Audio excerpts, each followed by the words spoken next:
Hello, welcome back to my wonderful family. Today, we're on day 2 of English learning.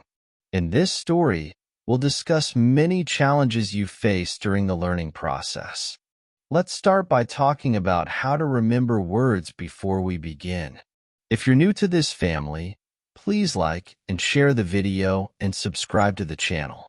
It's the 7th day at school, and as I begin the lesson, a student says they started reading more and feel it's good for them. They notice improvements in their grammar, but they have a problem.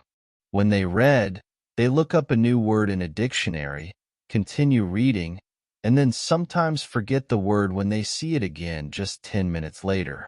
They have to look it up again and ask if there's a way to remember words better. Our teacher responds that it's an interesting question and offers an explanation. It's completely normal not to remember a new word immediately. Usually, you need to look up a word 5 times before you remember it. Sometimes, you may have to look up a word 10 or 15 times, especially verbs. When we learn a new word, it goes through phases, and you only truly remember it once you reach the final phase. These phases start with seeing the word for the first time and not knowing it, so you look it up. Then, when you see the word again, you know you've looked it up before but still can't remember its meaning, so you look it up again.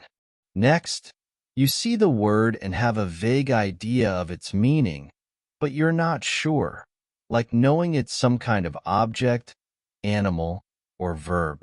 Eventually, you know what the word means when you see it but can't recall it when you want to use it in speech. The word is in your passive vocabulary at this stage. Finally, you can use the word while speaking. Now, you can see why it's not possible to remember a new word the first time you encounter it. You would have to skip all the phases in one go. You need to see or hear each word multiple times and let it go through all the phases until it reaches the final stage. You can be happy not only when you learn a new word perfectly, but also when you progress from one phase to another, bringing you closer to the ultimate goal of using the word smoothly in everyday communication. This process interested me. I wasn't aware of these phases, but it all makes sense. I've also experienced looking up a new word in the dictionary, only to forget it minutes later and have to look it up again.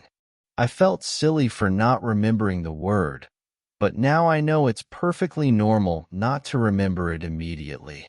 I need multiple encounters with the word before I can use it effectively. After school, I go to my football practice. Our coach tells us there's a match on Saturday. The school team will play against another school team from Cambridge. Our coach asks me to play for the school team. I'm thrilled and looking forward to the match on Saturday. When you want to remember a new word, you need to see or hear it about 10 times. One of the students has an important question. They want to know how to improve their listening skills and the best approach. Our teacher thanks them for the question, explaining that good listening skills are crucial for communication. If you don't understand what people are saying, it will be difficult to talk with them. There are many resources online for English learners. Some students might struggle to find the right listening materials for their level. There are 2 types of materials you can listen to: audio recordings and movies.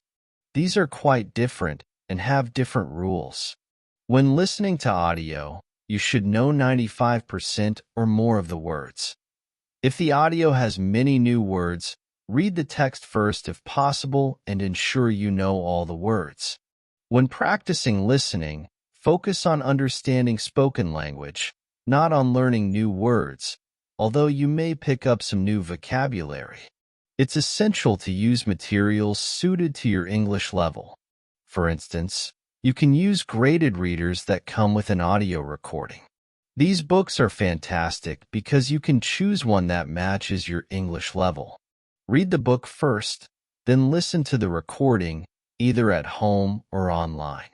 You can also visit websites like Robinson Crusoe at level.com or The Little Prince at yls.com, and even news websites like newyls.com.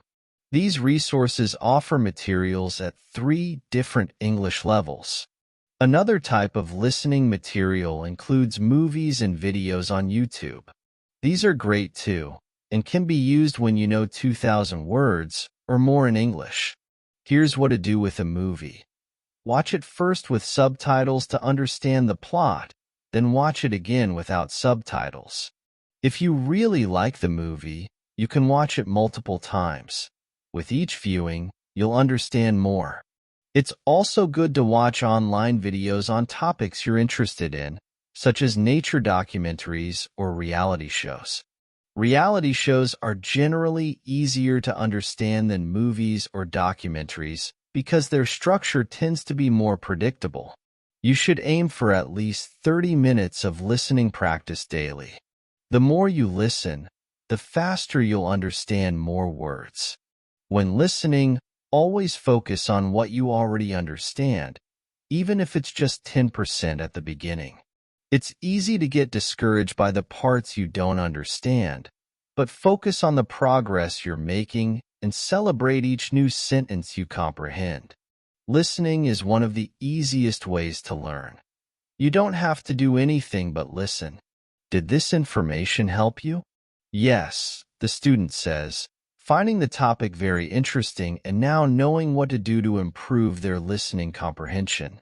If you want to be good at listening, practice listening for 30 minutes every day. During the next lesson, one of the students asks our teacher an interesting question. He says, "You mentioned that knowing 3,000 words is good. Where can I find these 3,000 most important words to learn?" Our teacher responds that you can search Google for a list of the 3,000 most common words in English, but such a list won't help you much. If you start learning words from this list, you'll be learning them out of context, without seeing how they're connected to other words and sentences. You'll learn them in your short-term memory, which works only for some basic words that describe things and people around us, like mother, father, apple, blue, orange, dog, cat, book, car, house, city, boy, girl, water, cinema, or paper. These are words you can easily visualize. However, if you want to learn more abstract words like appreciate or assume, this method doesn't work well. Many students start studying with word lists and believe they can learn English this way. It works at first, and they think they can learn the language, but they struggle to use these words correctly in sentences. Instead of learning words one by one, you should focus on learning whole sentences and stories. For example, when you learn that the apple is on the table, you can change the apple to a banana or orange and understand the structure of the sentence better. This approach is more useful than learning individual words. You can create new sentences using this structure. The dog is on the bed, the book is on the shelf, or the car is in the garage. This helps you learn how to use the words in different contexts, making it easier to remember them. Learning words in context also helps you understand how they are connected to other words, which improves your understanding of the language as a whole. If you focus on learning stories and sentences, you'll naturally pick up new vocabulary. You'll also learn how to use the words in different situations, making it easier to communicate effectively. It's important to enjoy the process of learning English and find ways to make it interesting and fun. This will keep you motivated and help you learn more quickly. In conclusion, learning English requires motivation, practice, and a focus on understanding words in context. By enjoying the process and finding ways to use English in your daily life, you can improve your skills and reach your language.